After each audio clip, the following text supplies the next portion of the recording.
Hey guys, welcome back to my channel. আশা করি তোমরা সবাই খুব ভালো আছো, আমিও বেশ ভালো আছি।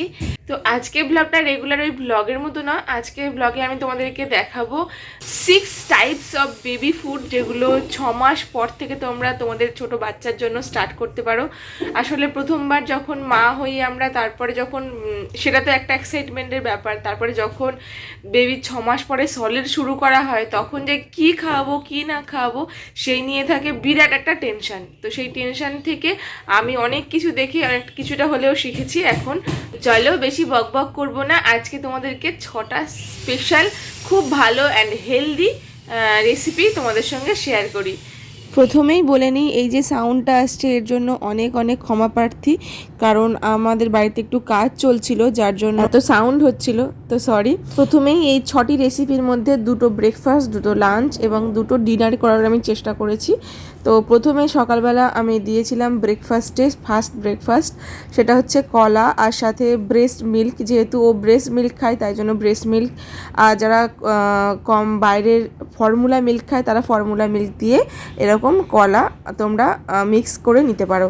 তো কলা আর ব্রেস্ট মিল্কের যে পিউরিটা বানিয়েছিলাম, মানে ব্যানানা পিউরি, সেটাও ব্রেকফাস্ট খেয়েছিল। সেকেন্ড ছিল ওর লাঞ্চে আজকে দিয়েছিলাম 2 রকম ডাল আর সাথে চাল আর সাথে একটু লাউ। তো লাউটা আমি এখন নতুন ইনক্লুড করেছি ওরতে, আর ও যেহেতু সবে সবে খাওয়া শিখছে তাই জন্য কিন্তু একটা একটা করে সবজি আমি ইন্ট্রোডিউস করাচ্ছি। আস্তে আস্তে যখন সমস্ত সব সবজি ও শিখতে পেরে যাবে, খেতে শিখে যাবে, কোনো সমস্যা হবে না, তখন সব সবজি নিয়ে একসঙ্গে আমি খিচুড়ির আকারে করে খাওয়াবো। তো এখন এদিকে আমার যেহেতু ওর 6 মাস সবে মাত্র পড়েছে, কয়দিন হচ্ছে, তো ওই জন্য এখন আমার মিক্সারে মিক্স করার পরেও আমি ছাঁকনিতে ভালো করে ছেঁকে নিই। তো ছাঁকনিতে ছেঁকে নেওয়ার সময় শেষে কয়েকটা একটু শক্ত মতো ওই ছাঁকনি থেকেই পড়েছে, এরকম নয় যে ওটা শক্ত ভাত বা কিছু, সেটা ভালো করে ছাঁকনিতে ছেঁকে নেওয়া আছে, একটু ম্যাশ করাও আছে। তো এরকম একটা কনসিস্টেন্সি হবে। তো এরাই তোমরা বুঝতে পারছো, এটা গেল ওর লাঞ্চে। এবার দেখাবো থার্ড ওর ডিনার। তো সেদিনের ডিনারে দিয়েছিলাম আমি ওকে মিষ্টি আলু। তো মিষ্টি আলুটা তোমরা যখন যে কোনো সবজি যখন একটু সিদ্ধ করবে, মানে এরকম বয়েলড করার চেষ্টা করবে, তখন কিন্তু সরাসরি জলে বয়েল করবে না। যে জলের পাত্রের ওপরে কোনো ফুটো এরকম গামলি বা অন্য কোনো ভালো পাত্র তোমাদের কাছে থাকলে তোমরা সেটাতেই করো। তো আমি এখানে একটা ফুটো গামলি, নিচে জলের গামলি, তার উপরে ফুটো গামলি বসিয়ে দিয়েছিলাম। তো সেটাতে আমি এই যে লাল আলুটা ছিল, বা যেটা বলা হয় সুইট পটাটো, মিষ্টি আলু, সেই মিষ্টি আলুটা ভালো করে নিয়ে সিদ্ধ করে নিয়েছিলাম। সিদ্ধ হয়ে যাওয়ার পরে ভালো করে ওর খোসা ছাড়িয়ে আবার ছাঁকনিতে ভালো করে ম্যাশ করে নিয়েছিলাম। এরপরে আবারও আমার ব্রেস্ট মিল্ক দিয়ে ওটা ভালো করে মিশিয়ে, মানে সুইট পটাটোর সাথে ব্রেস্ট মিল্ক মিশিয়ে একটা সুন্দর পিউরি বানিয়েছিলাম, অর্থাৎ এটা সুইট পটাটো পিউরি। তো এই সুইট পটাটো পিউরিটাও খুব সুন্দর, তো তোমরা খাইয়ে দেখবে, খুব ভালো, খুব উপকারও। তো নেক্সট আমি যে ব্রেকফাস্ট তোমাদের দেখাবো, এটা হচ্ছে একটা পেঁপে। তো পেঁপে পিউরি। তো সেই পেঁপেটা আমি প্রথমে, যেহেতু যে কোনো ফল বা সবজি আমি যখন বাবুকে খাওয়াই তখন কিন্তু বেশ কিছুক্ষণ আমি জলে সেই সবজিটা বা ফলটা রেখে দিই, সেটা গোটা ফলই, কারণ বাজার থেকে নিয়ে আসলে সেটা কিন্তু অনেকক্ষণ মানে জলে ধুয়ে নেওয়া উচিত, ওই জন্য আমি রেখে দিই। তারপরে সেই অনেকক্ষণ পরে সেটা ধুয়ে আবার ভালো করে কেটে মিক্সারে মিক্স করে নিয়েছি। আর যেহেতু খুব কম, তাই মিক্সারে সম্পূর্ণ মিক্স হয় না, আর এখানে আমি কোনো জলও ইউজ করিনি, তাই জন্য আমি আবারও এটা একটা সুন্দর ছাঁকনিতে, আমি মানে পরিষ্কার ছাঁকনিতে ভালো করে ম্যাশ করে নেব। তো ভালো করে ম্যাশ করে নেওয়ার পরে ওর কনসিস্টেন্সিটা খুব সুন্দর হবে। আর পেঁপে পিউরি, পেঁপেটা যেন মিষ্টি হয়, তাহলে বাচ্চারা খেতেও পছন্দ করবে।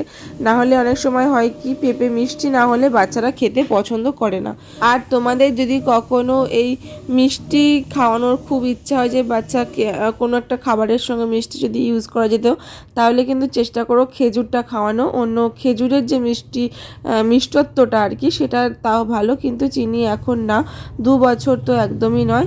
তো সেটা আমার কথা নয়, ডক্টরের কথা। আর হচ্ছে তোমরা সবাই জানো, তাও আমি একবার বলে দিলাম, এরকম কোনো ব্যাপার ব্যাপার না যে কেউ জানো না, সবাই জানো। 2 বছর চিনি আর নুন না ইনক্লুড করাই ভালো। এই যে দেখতেই পাচ্ছ এখানে আমার পেঁপেটা পিউরি খুব সুন্দর হয়ে গেছে, আর পেঁপেটা একদম পাকা ছিল আর মিষ্টিও ছিল, তাই জন্য কিন্তু জল না দিলেও এত সুন্দর একটা লিকুইড ফর্মে হয়েছে। কনসিস্টেন্সিটা খুব ভালো হয়েছে বাবুর খাওয়ার পক্ষে, মানে ও ঝপঝপ করে খেয়ে নিতে পারবে। এবার নেক্সট তোমাদেরকে দেখাই আবার একটা লাঞ্চে আমি আজকে রেখেছি চাল, 2 রকম ডাল আর আলু ছোট্ট 2টো পিস দিয়েছি, আর একটা ডিম। তো একটা ডিমের তো কুসুমটা এখন বাবু খেতে পারবে না, কিন্তু ডক্টর বলেছে ডিমের সাদা অংশটা এখন বেবিকে দেওয়া যাবে, ওকে আস্তে আস্তে শুরু করা যাবে। তো ওই জন্য আমি এখানে একটা ডিম দিয়েছি, ডিমের খোসাটা মানে যেটা সাদা অংশটা, ডিমের যে কুসুমটা সেটা দিইনি।